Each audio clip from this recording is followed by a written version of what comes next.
Аба ырайы тез-тез өзгөрүп туруучу кубулуш. Ошондуктан күн сайын 11 каналында аба ырайынан кабардар болуп туруңуздар. Аны мен Гүлүм Эркинбек кызы айтып берем. Саламатсыздарбы? Мэйтью бороонунун айынан АКШнын түштүк-чыгышында сел жүрүп 30 киши набат болду. Мэйтью циклону АКШга өз күчүн көрсөтүүнү улантууда. Буга чейин Мэйтью Гаитиде миңдеген кишинин өмүрүн алган. Эң кооптуу циклон кайсы тарапка карай багыт алат? Көзөмөлдөп турабыз. Эми Борбор Азия өлкөлөрүнө Атлантикалык циклон эмне алып келет?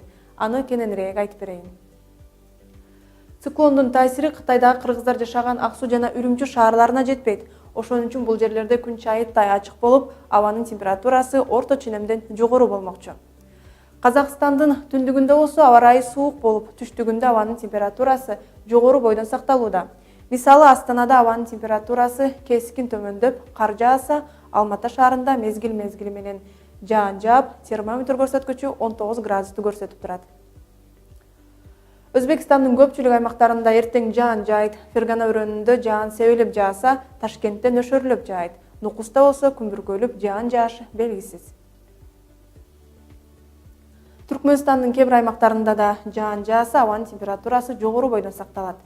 Тажикстанда туруксуз аба ырайы күтүлөт, себеби Борбор калаасы Душанбеде күн бүркөлгөнү менен жаан жаабайт. Коро көрөндө болсо күн ачык болуп, Ходжентте жаан каттуу жаашы мүмкүн.